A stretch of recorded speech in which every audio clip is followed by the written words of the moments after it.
दोस्तों, आज हम हिंदुस्तान के आखिरी विक्रमादित्य नाथ की कहानी समझेंगे। राजस्थान के एक छोटे से गांव में एक लड़का रहता था जिसका नाम था हेमंत चंद्र। उसके पास कोई खास दौलत नहीं थी, लेकिन एक ऐसी अनमोल चीज थी जो पैसे से नहीं खरीदी जा सकती थी। उनका तेज दिमाग और सीखने की अटूट लगन। उनका परिवार भले ही अमीर नहीं था, लेकिन उन्होंने हेमंत चंद्र की शिक्षा में कोई कसर नहीं छोड़ी। हेमंत चंद्र ने केवल गणित और फारसी ही नहीं, बल्कि व्यापार के हर छोटे बड़े पहलू को भी गहराई से सीखा।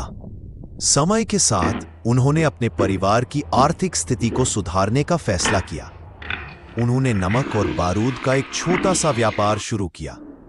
उनकी ईमानदारी, सूझबूझ और कड़ी मेहनत ने उन्हें बहुत जल्द सफलता दिलाई। उनका व्यापार पूरे राजस्थान में फैल गया और उनकी बुद्धिमत्ता की चर्चा दूर दूर तक होने लगी। उनकी सफलता की कहानियां दिल्ली के सुल्तान आदिल शाह सूरी तक पहुंची। आदिल शाह सूरी, जो राजकाज की बजाय आराम और ऐशो आराम में ज्यादा दिलचस्पी रखते थे, हेमचंद्र की बुद्धिमत्ता से प्रभावित हुए और उन्हें अपने दरबार में बुलाया। जब हेमचंद्र आदिल शाह के दरबार में पहुंचे तो उन्होंने अपनी बुद्धिमत्ता और दूरदर्शिता से राजा को मंत्रमुग्ध कर दिया।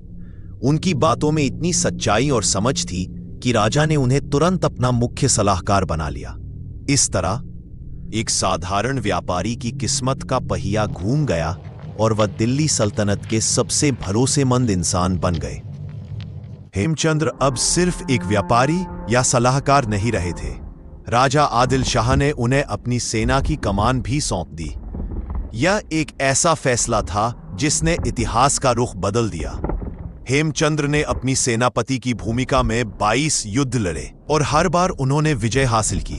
उनकी युद्ध की रणनीति इतनी अद्भुत और उनकी हिम्मत इतनी जबरदस्त थी कि दुश्मन की सेनाएं उन्हें देखते ही घबरा जाती थी। उन्होंने अपनी सेना में नई जान फूंक दी और उन्हें एक अजय शक्ति बना दिया। उनकी जीत का सिलसिला जारी था और उनका आत्मविश्वास आसमान छू रहा था। उसी समय मुगल बादशाह हुमायूं की अचानक मृत्यु हो गई। इस खबर से हेमचंद्र को लगा कि मुगलों को भारत से हमेशा के लिए भगाने का यह सबसे सही समय है। उन्होंने तुरंत अपनी सेना तैयार की और दिल्ली पर हमला कर दिया। इस युद्ध में उन्होंने मुगलों को बुरी तरह से हराया और दिल्ली पर कब्जा कर लिया। यह एक ऐतिहासिक जीत थी। इस जीत के बाद हेमचंद्र ने एक बहुत ही साहसिक और ऐतिहासिक फैसला लिया।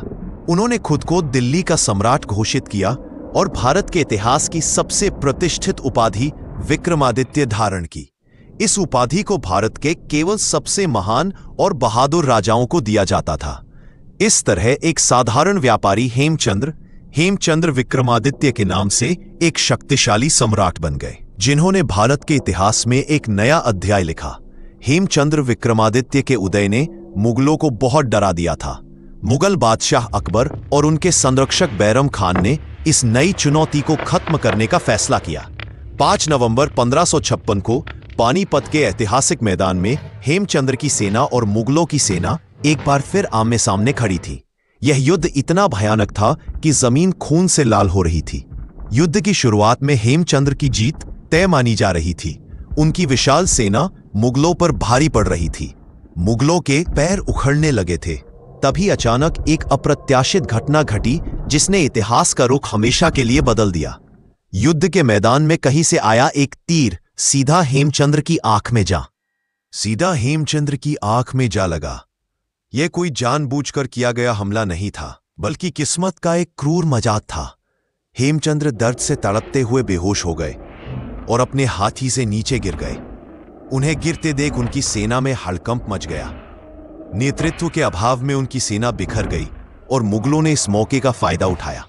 मुगलों ने बेहोश हेमचंद्र को पकड़ लिया और उन्हें अकबर के सामने पेश किया। बैरम खान ने अकबर से हेमचंद्र को मारने के लिए कहा, लेकिन अकबर ने एक निहत्थे और घायल इंसान को मारने से इनकार कर दिया। तब बैरम खान ने खुद तलवार उठाई और उस महान योद्धा का सिर काट दिया। इस तरह एक महान सम्राट का अंत हुआ। उनकी हार किसी सैनिक कमजोरी या खराब रणनीति की वजह से नहीं हुई, बल्कि एक छोटे से तीर और किस्मत के खेल से हुई। इस एक घटना ने न सिर्फ एक योद्धा का जीवन समाप्त किया, बल्कि भारत के इतिहास की दिशा भी हमेशा के लिए बदल दी।